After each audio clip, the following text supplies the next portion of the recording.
Let me ask you something before we fully jump in and get started. I want you guys to think about the last real conflict that you had with somebody. Maybe it was a relationship that went sideways, maybe a falling out, situation that still has some tension in it, even maybe now. I want you to think about how you've been telling yourself that story. Who does the story focus on? Who's doing most of the doing in the version that you keep replaying? If you're like most people, if you're like me, honestly, the story centers on them, what they did, what they didn't do, how they showed up wrong. And look, maybe they did. They probably did. I'm not here to defend anybody, especially people that I don't know. And I'm definitely not here to defend anybody who genuinely hurt you. But I want to offer something today that might feel a little uncomfortable because the truth is, in most conflicts, in most recurring patterns, in most situations where we keep ending up and finding ourselves in the same place with different people, yeah, it might be them, but it's also you. And the sooner we're willing to sit with both sides at the same time, the sooner we stop repeating what we say we want to leave behind. Welcome back, guys, to the Emmanuel Dr. EG3 podcast. I'm your host, Emmanuel George, but most folks around here just call me Dr. EG3. This is the place where I talk about life, growth, and becoming, the real kind. The kind that asks you to be honest about where you are, take responsibility for what you're carrying, and do the work that actually moves you forward. And today, that work starts with the mirror. Not a magnifying glass pointed at someone else, a mirror that's looking back at us. Now, here's what I want you to understand going into this conversation. Accountability is not the same thing as blame. When I say it's also you, I'm not saying that this was your fault. I'm not asking you to absorb responsibility that's not yours or responsibility for what someone else did wrong. What I'm saying is, in almost every conflict, both people brought something to the table.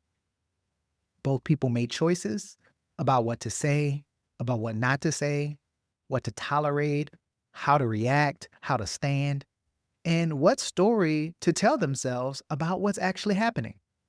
And the person you have the most access to change is you. So today we're going to look at three things. First, how you may have contributed to the situation, even when the other person is completely wrong. Second, how the posture you're choosing right now is shaping everything about how this plays out and how it played out. And third, how owning your part doesn't weaken you. It's actually what breaks the pattern with you for good. So, the first point is your fingerprints are on this situation too. We are incredibly skilled at building the case against the other person. We know the timeline.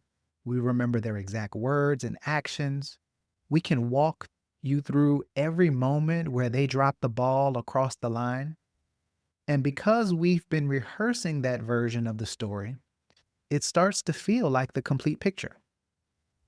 But here's what we tend to leave out of the story: what we brought in before it even started. Because, see, conflict rarely begins at the moment of the conflict. See, generally, conflicts, they build, they accumulate. And usually, long before anything explodes, there were signs, there were flags. You know what I'm talking about. Those small moments where something felt off, or where a boundary wasn't named or articulated, where a feeling wasn't expressed, um, where we said it was fine when internally we know it wasn't. Maybe you stayed in something past when you knew it wasn't right. Maybe you communicated sideways instead of directly. Maybe you had expectations that you never fully voiced. And maybe you brought a wound from somewhere else into this relationship, and it colored how you saw everything. None of that means what they said or did was okay. So I want to make sure we're clear. But both things can be true. They can have been wrong, and you can have contributed to the conditions. The honest question isn't, what did they do? It's, what did I bring into this?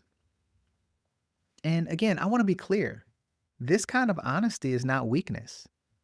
It's the most courageous thing that you can do because it takes more strength to look within than it does to keep pointing and looking outward. Anyone can build a case.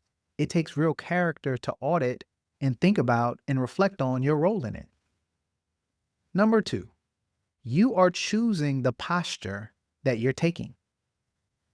This is the piece that I really want us all to sit with today because I think it's the one that we least want to hear right now. In whatever conflict or difficult relationship you may be thinking about, you're choosing how you're standing in it. That arms crossed posture, that closed off posture, the I'm right and I'm waiting for them to admit that they wrong because they owe me something posture, the I've already decided how this is going to end posture. See, those just aren't feelings that happen to you. Those are positions that you're actively holding. And I understand why. When someone hurts you, defensiveness feels like protection. Keeping that wall up feels like wisdom. Staying in that posture of the wrong person feels justified because you were wronged. But the one thing that I want us to remember is walls are good at keeping other people out and protecting us. But those walls also keep us locked in. But here's the question I want you to sit with. Is the posture that you're holding now moving you toward the end that you actually want? Or is it just protecting you from having to be vulnerable again? Because, see, postures that we take is a choice. Every single day that a conflict stays unresolved, you're making a choice about how you're going to stand in it. You're choosing whether to be open or closed, curious or defensive, willing or dug in. And sometimes, not always, but sometimes, the reason a situation may stay stuck is not because the other person won't move. Sometimes it's because we won't change our posture. We're waiting for them to go first. We're holding a position and calling it principle when really it just might be our pride. Now, again, I'm not asking you to lower your standards or pretend that something was okay when it wasn't. I'm just asking you to check whether or not your position you're holding is actually serving you, or whether it's just familiar or protective. Because, see, you can be right and still be holding a posture that's costing you more than protecting you. Number three, owning your part in what breaks the pattern. Here's what I know about patterns. They don't break themselves. If you look back across different conflicts and difficult relationships in your life, the ones that keep showing up in different forms, different faces, different seasons, and you're always the one who was wronged. Always the one with clean hands, always the one who was fine until they came along. And that's worth pausing on. Not because you manufactured or created everything, but because we tend to participate in the patterns we haven't yet examined in ourselves. We attract what we haven't healed, we recreate what we haven't resolved, and we stay in cycles we haven't named. I often think of it as the universe will continue to give you the test until you pass it. And the only way out of those patterns is through honest self-examination. Not self-destruction, self-examination. Not tearing yourself down, but looking clearly at what you've been carrying and where where it's been taking you. When you own your part, genuinely, not performatively, something shifts. The story changes. You stop being a passenger in your own conflicts and start becoming someone who can actually navigate differently. You stop asking, why does this keep happening to me? And start asking, what am I bringing into this that I have the power to change? That question is where your freedom lives. Yeah, it may be them, and it also may be you. And the you part, that's the part that you can actually do something with. So here's your challenge of the week. Here's what I'm asking you to do. I want you to think of that one conflict, one relationship situation that seems unresolved, and I want you to write 3 things down. First, what is one thing that I brought into this situation before it got hard that I haven't fully owned? Number two, what is the posture that I'm currently holding and how is that posture actually helping me move forward to what I want? Number three, what is the thing that I could do differently, not to let them off the hook, but to change my own role in this situation because your healing is yours. You don't have to share it with anyone. I'm not asking you to. You don't have to go to have a hard conversation, especially if you're not ready. But what I'm asking you to do is to be honest with yourself because that honesty is the beginning of everything. Now, listen, holding both things at the same time, it's them and it very well can be you, is not easy. It's going to go against everything in us that wants to protect our ego, keep our hands down. But growth is never lived in a comfortable story, it lives in an honest one. So I'm asking you to tell yourself the honest one this week, not to beat yourself up, not to excuse anyone and their behavior who generally hurt you, but to look clearly at your role, your contribution, your posture, and your pattern, and decide that you are done being a passenger on this ride.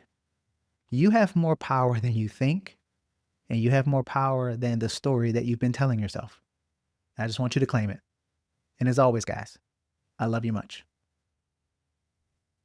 Hey, and before I let you go, if today's episode is still sitting with you and something that resonated, that feeling that there's more that you want that's currently showing up, obviously you can share this with a bunch of folks who you think can benefit from it. But I also may want you to do something else. I work with a small group of people one on one who are ready to get clear, to get bold, and to move with real purpose. If that's you, email me directly or book or reach out to me, send me an email, go to my website, emmanuelgeorge.com.